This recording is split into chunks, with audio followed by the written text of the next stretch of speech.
ಅನಾದಿ ಕಾಲದಿಂದ ಇಲ್ಲಿ ತನಕ ಇರುವ ಕೋರ್ಟ್ ಇರಬಹುದು, ನ್ಯಾಯ ಇರಬಹುದು, ಎಲ್ಲವೂ ಅಪರಾಧಿಗೆ ಶಿಕ್ಷೆ ಕೊಡುವ ಎಲ್ಲ ಸಿಸ್ಟಮ್ ಇದ್ರೂ ಅದೇ ಸಿಸ್ಟಮ್ ಅನ್ನ ನಿರಪರಾಧಿಗೂ ಗಲ್ಲಿಗೇರಿಸೋದಕ್ಕೆ ಹೇಗೆ ಪ್ರಯತ್ನ ಮಾಡ್ತಾ ಬರ್ತಿದೆ ಸಮಾಜ ಅಂತ ಹೇಳ್ತಾರೆ.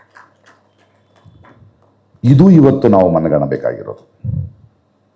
ಇದರ ಒಂದೊಂದು, ಅದು ಗೆರಿಲಿಯ ಇರ್ಬೋದು, ಯೇಸು ಕ್ರಿಸ್ತ ಇರ್ಬೋದು, ಭಗತ್ ಸಿಂಗ್ ವರೆಗೂ, ಮಂಡೇಲಾವರೆಗೂ ಹೇಗೆ ಒಂದು ವ್ಯವಸ್ಥೆ.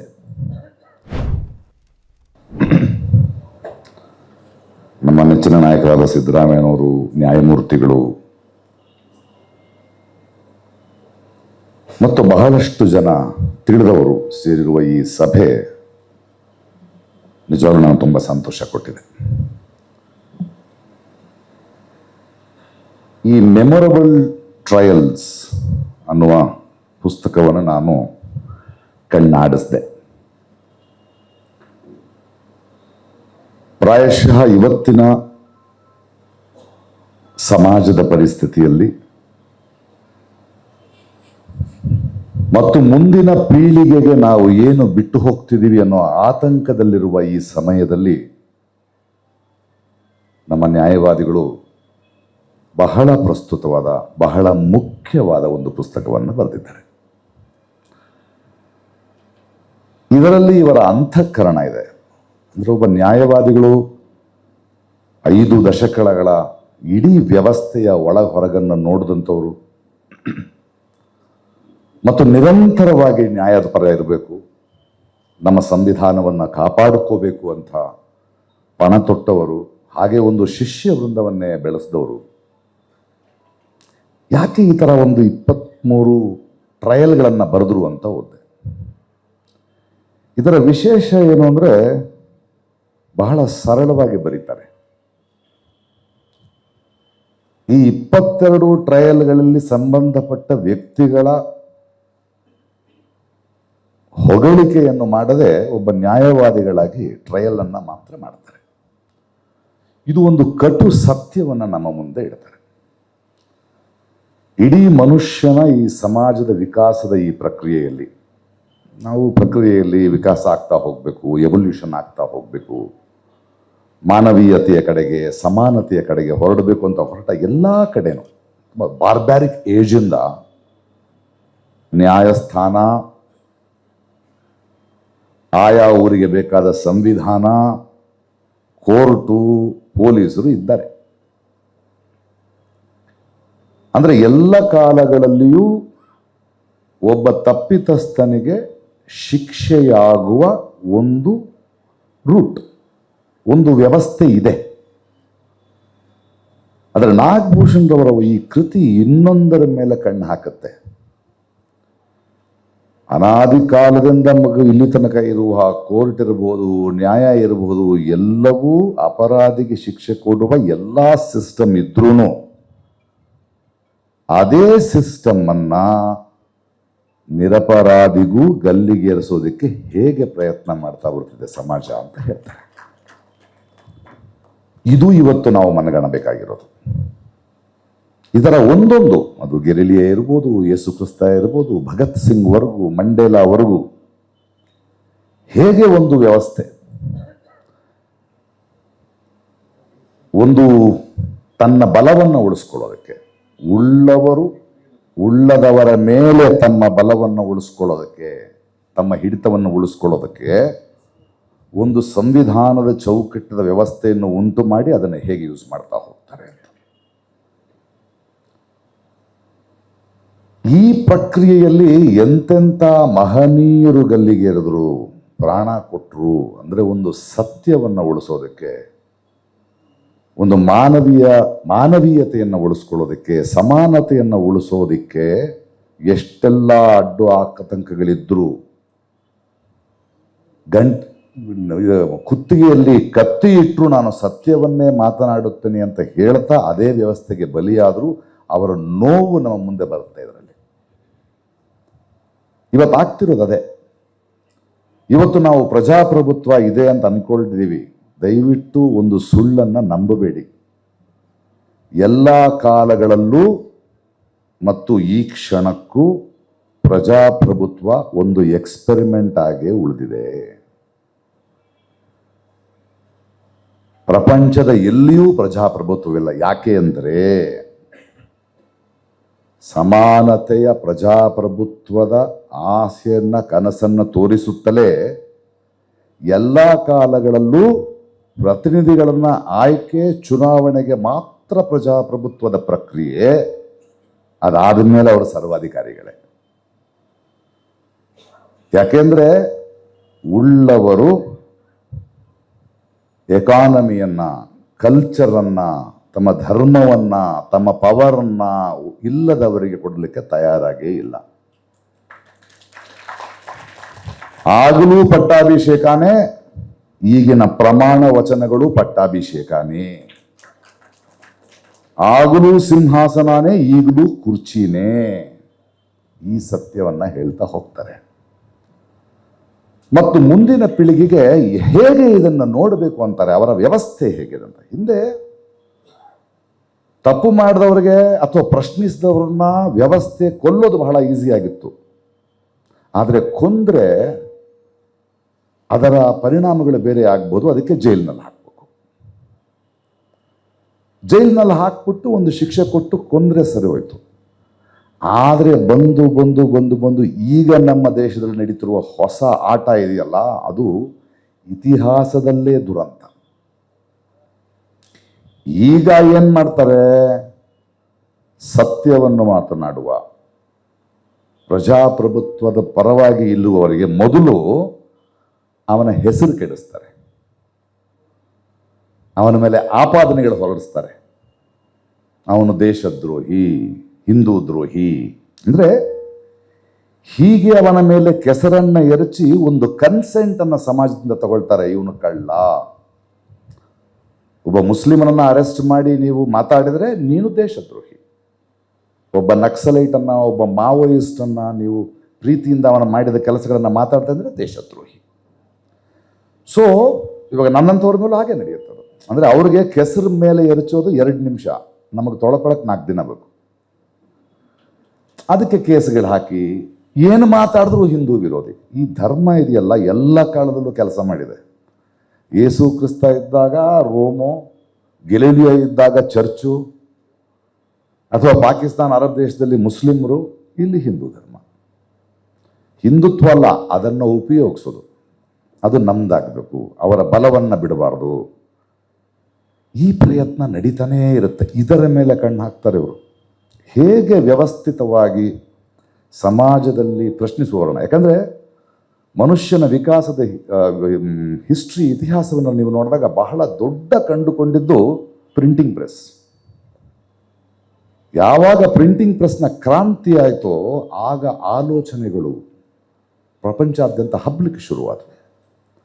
ಆಗ ಜನರಿಗೆ ಅಲ್ಲಿಯ ವಿಷಯಗಳು, ಇಲ್ಲಿಯ ವಿಷಯಗಳು, ಆ ಧರ್ಮದ ವಿಷಯಗಳು, ಅಲ್ಲಿಯ ವ್ಯವಸ್ಥೆಗಳು ಹೇಗಿತ್ತು ಅಂತ ತಿಳ್ಕೊಂಡು ಶುರು ಮಾಡಿ ತಾಳೆ ಇಡ್ಲಿಕ್ಕೆ ಶುರು ಮಾಡಿದ್ರು. ಅದಕ್ಕೆ ಇವ್ರಿಗೆ ಮೊದಲು ಇಂಪಾರ್ಟೆಂಟ್ ಆಗಿದ್ದು ವಿದ್ಯಾವಂತರು. ಇನ್ಫ್ಯಾಕ್ಟ್ ರೋಮ್ ಫಿಲಾಸಫಿನಲ್ಲಿ ಪ್ರಜಾಪ್ರಭುತ್ವವನ್ನು ಒಪ್ಕೊಳ್ಳೋದೇ ಇಲ್ಲ ಅವರು. ಯಾಕಂದ್ರೆ ಓದ್ದವ್ರು ಕಮ್ಮಿ ಇದ್ದಾರೆ, ಓದ್ದೇ ಇರೋರಿಗೆ ಅರ್ಥ ಆಗುತ್ತಾ ಇರು, ಇವ್ರ ಕೈ ಕೊಡ್ಬೋದಾ ಅಂತ. ಸೊ ಅದಕ್ಕೆ ಓದ್ದವರು, ತಿಳಿದವರು, ಜ್ಞಾನವನ್ನು ಮಾತಾಡೋರು, ಒಂದು ವ್ಯವಸ್ಥೆಯನ್ನು ಧಿಕ್ಕರಿಸುವವರನ್ನ ಇವರು ಕೊಲ್ತಾನೇ ಬರ್ತಾರೆ.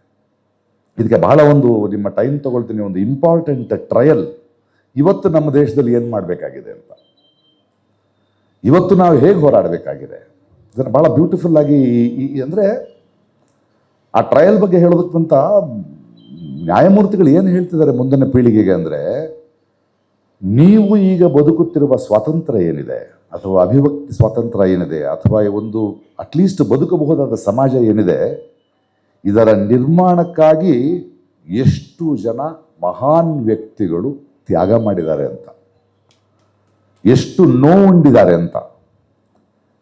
ಇದು ನನಗೂ ಸ್ಫೂರ್ತಿ. ಯಾಕಂದ್ರೆ ನನ್ನಂತವ್ರನ್ನ ಬಹಳ ಜನ ಕೇಳ್ತಾರೆ, ನೀವು ಯಾಕೆ ಇಷ್ಟೊಂದು ಕಳ್ಕೊಂಡು ಮಾತಾಡ್ತಿದ್ದೀರಿ ಅಂದರೆ, ಇಷ್ಟು ವರ್ಷ ನಾನು ಈ ಥರದ ವೇದಿಕೆಯಲ್ಲಿ ಮಾತಾಡೋದಕ್ಕೆ ತಂದುಕೊಟ್ಟವ್ರು ಮಾಡಿರೋ ತ್ಯಾಗದ ಮುಂದೆ ನಂದು ಇಷ್ಟೇ ರೀ ನೋವು, ಅಷ್ಟು ನೋವು ಅನುಭವಿಸೋಕ್ಕಾಗಲ್ವಾ? ನಾವು ಒಂದಿಷ್ಟು ನೋವು ಅನುಭವಿಸೋಕ್ಕಾಗಲ್ವಾ? ಅವರು ನಮಗೆ ಕೊಟ್ಟಿರುವ ಜ್ಞಾನದಿಂದಾಗಿ ನಾವು ಎಷ್ಟು ಶ್ರೀಮಂತರಾಗಿದ್ದೇವೆ ಅಂದರೆ, ನಾನು ಕಳ್ಕೊಳ್ಳೋ ಶ್ರೀಮಂತ ಅಂತೀನಿ. ಈ ಪ್ರೇರಣೆಯನ್ನ, ಈ ಸ್ಫೂರ್ತಿಯನ್ನ ಮುಂದಿನ ತಲೆಮಾರಿಗೆ ಕೊಡಬೇಕಾಗಿದೆ ಈ ಪುಸ್ತಕ. ಆ ದೊಡ್ಡ ಕೆಲಸವನ್ನ ನ್ಯಾಯಮೂರ್ತಿಗಳು ಮಾಡ್ತಾ ಇದ್ದಾರೆ. ಬಹಳ ಸರಳವಾಗಿ ಮಾತಾಡ್ತಾ ಇದ್ದಾರೆ. ಒಂದು ಬಹಳ ಇವತ್ತು you are not guilty until proven, you are innocent till you are proven guilty ಅಂತಿದೆ. ಆದರೆ ಇವತ್ತಿನ ಸಮಾಜದಲ್ಲಿ you are guilty unless you are proven innocent. ಅದೇ ತಾನೇ ನಡೀತಾ ಇದೆ. ಇಲ್ಲ according to the law, legally correct. Legally correct morally incorrect ಆಗಿರೋ ಸಾಧ್ಯತೆ ಇದೆ ರೀ. ಏನ್ ಮಾಡ್ತಾ ಇದೀವಿ ಈ ದೇಶದಲ್ಲಿ? ನಾವು ಸಣ್ಣವರಿದ್ದಾಗ ನಾವು ಯಾರಾದ್ರೂ ಜಗಳ ಆಡ್ತಾ ಇದ್ರೆ ಬಾರ ಕೋರ್ಟ್ನಲ್ಲಿ ನೋಡ್ಕೊಳ್ತೀನಿ ಅಂತ ಇದ್ದ ಒಬ್ಬ ಮನುಷ್ಯ. ಯಾಕೆಂದ್ರೆ ಕೋರ್ಟ್ ಮೇಲೆ ಎಷ್ಟು ನಂಬಿಕೆ ಇತ್ತು ಅವನಿಗೆ. ಈಗ ಕೋರ್ಟ್ನಲ್ಲಿ ನೋಡ್ಕೊಳ್ತೀನಿ ಅಂದ್ರೆ ಹೆದರ್ತಾನೆ. ನನಗೊಂದು ಮಂಡ್ಯದತ್ತ ಒಬ್ಬ ರೈತ 5 ಎಕರೆ ಜಮೀನಿಗೆ ಅಣ್ತಂಬದ್ರಿಬ್ರು ಜಗಳ ಆಗ್ಬಿಟ್ಟು ಇಬ್ಬರು ಲಾಯರ್ನ ಇಟ್ಕೊಂಡ್ಬಿಟ್ರು. ಅವರು ಖರ್ಚು ಖರ್ಚು ಖರ್ಚು ಖರ್ಚು ಖರ್ಚು ಖರ್ಚು ಕೊನೆಗೂ ತೀರ್ಪು ಬಂತು, ನೋಡಪ್ಪ ಹಂಗೆಲ್ಲ ಇಬ್ರು ಹಂಚ್ಕೋಬೇಕು 2.5 ಎಕರೆ ಅಂತ. ಕೇಸ್ ಆದ್ಮೇಲೆ ಅವ್ರು ಈ ಲಾಯರ್ಗಳಿಗೆ ಎಷ್ಟು ಖರ್ಚು ಮಾಡ್ಬಿಟ್ಟಿದ್ರು ಅಂದ್ರೆ 2.5 ಎಕರೆ ಮಾರ್ಬಿಟ್ರಂತವ್ರು. ಅದಾಗ್ತದೆ. ಇವತ್ತು ಟ್ರಯಲ್ ಇಲ್ಲದೆ ಇರೋದನ್ನೇ ನಡೀತಾ ಇದೆ ಇವತ್ತು ಕೋರ್ಟ್ಗಳಲ್ಲಿ. ಅಂದ್ರೆ ಮೊನ್ನೆ ನಾನು ವ್ಯಾಂಗ್ಚುಕ್ ಅವ್ರ ಜೊತೆ ಮಾತಾಡ್ತಾ ಇದ್ದೆ. ಅವ್ರು ಹೇಳ್ತಾರೆ, ಮೊನ್ನೆ ನಾನೊಂದು ಪತ್ರಿಕಾಗೋಷ್ಠಿಯಲ್ಲಿ ಮಾರಿಕೊಂಡ ಮಾಧ್ಯಮದವರೆಗೂ ವಿಶೇಷ ಆಹ್ವಾನ ಅಂತ ತಕ್ಷಣ ನಿಗರಾಡ್ಬಿಟ್ರು ಅವರು. ನಾನು ಹೇಳಿದೆ, ಅದು ನನ್ನ ಆತಂಕ, ನನ್ನ ನೋವು, ಕೋಪ ಅಲ್ಲ, ವ್ಯಂಗ್ಯ ಅಲ್ಲ. ಅದು ಇವತ್ತು ಮಾಧ್ಯಮದವರು ಅಷ್ಟೇ ಮಾರ್ಕೊಂಡಿಲ್ಲ, ಕಲಾವಿದರು ಮಾರ್ಕೊಂಡಿದ್ದಾರೆ, ವಕೀಲರು ಮಾರ್ಕೊಂಡಿದ್ದಾರೆ, ನ್ಯಾಯಮೂರ್ತಿಗಳು ಮಾರ್ಕೊಂಡಿದ್ದಾರೆ, ಡಾಕ್ಟರ್ಗಳು ಮಾರ್ಕೊಂಡಿದ್ದಾರೆ, ಉದ್ಯಮಿಗಳು ಮಾರ್ಕೊಂಡಿದ್ದಾರೆ. ಲಕ್ಷಾಂತರ ಓಟುಗಳು ಒಂದು ವಿರೋಧ ಪಕ್ಷಕ್ಕೆ ಎದುರಾಗಿ ಕೊಟ್ಟಂತಹ MLA MP ಗಳು ಅವರನ್ನ ಮಾರ್ಕೊಂಡು ಯಾರ ವಿರುದ್ಧ ಆರಿಸ್ಪಟ್ರು ಅವ್ರ ಜೊತೆ ಮಾರ್ಕೊಳ್ತಾ ಇದ್ದಾರೆ. ಇದ್ರ ಬಗ್ಗೆ ನಮಗೆ ಆತಂಕ ಆಗಬಾರ್ದೆ ಈ ದೇಶದಲ್ಲಿ?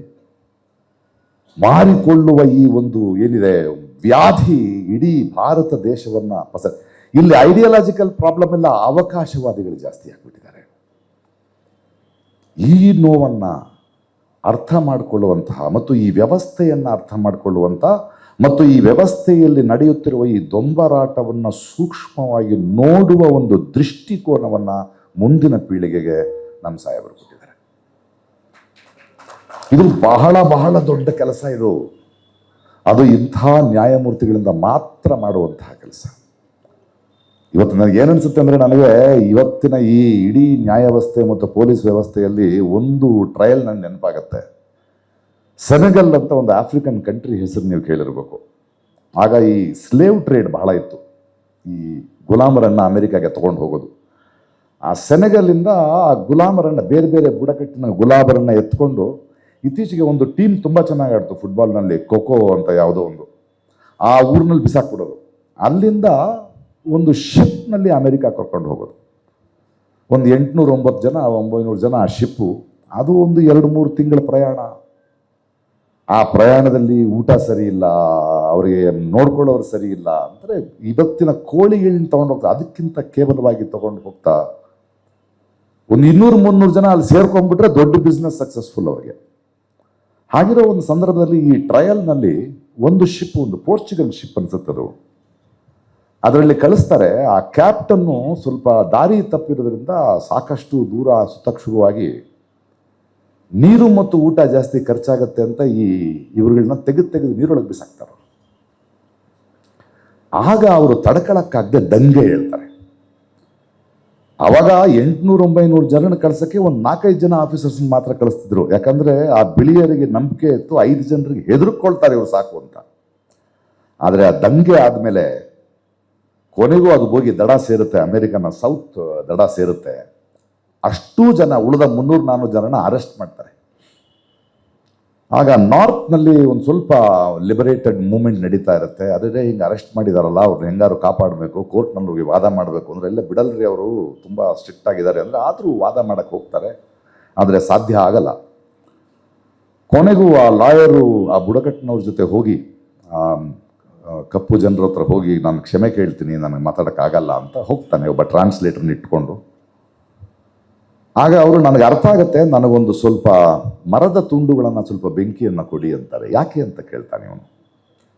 ಇಲ್ಲ, ಮನುಷ್ಯರೆಲ್ಲ ನಮಗೆ ನ್ಯಾಯ ಕೊಡೋದ್ರಲ್ಲೂ ಸೋತರು, ನಮ್ಮ ದೇವರುಗಳನ್ನ ನಾವು ಒಂದ್ಸಲ ಬೇಡ್ಕೊಳ್ತೀವಿ ಅಂತ. ಆಗ ಅವನಿಗೆ ಹೊಳೆದು ಅವನು, ನಾನು ನಾಳೆ ಇದನ್ನು ವಾದಿಸ್ತೀನಿ ಅಂತ ಕೋರ್ಟ್ನಲ್ಲಿ ವಾದಿಸ್ತಾನೆ. ವಾದಿಸುವಾಗ ಹೇಳಿದ, ನಾನು ಅವ್ರ ಪರವಾಗಿ ವಾದಿಸೋದಿಲ್ಲ, ಒಂದು ಸ್ಪೀಚ್ ಕೊಡ್ತೀನಿ. ಅವರಿಗೆ ಮರ ಮತ್ತು ಬೆಂಕಿ ದೇವರು. ಇಲ್ಲಿ ಚರ್ಚಿಲ್ಲು ಇಂಥವರೆಲ್ಲ ಮಹಾನುಭಾವರ ಫೋಟೋಗಳು ಹಾಕಿದ್ದೀರ, ನಮ್ಮೂರಿನಲ್ಲಿ ಗಾಂಧಿ ಅಂಬೇಡ್ಕರ್ ಫೋಟೋ ಹಾಕಿದ್ದೀರಲ್ಲ, ನಾನು ಅವ್ರಗಳ ಹತ್ರ ಮಾತಾಡ್ತೀನಿ.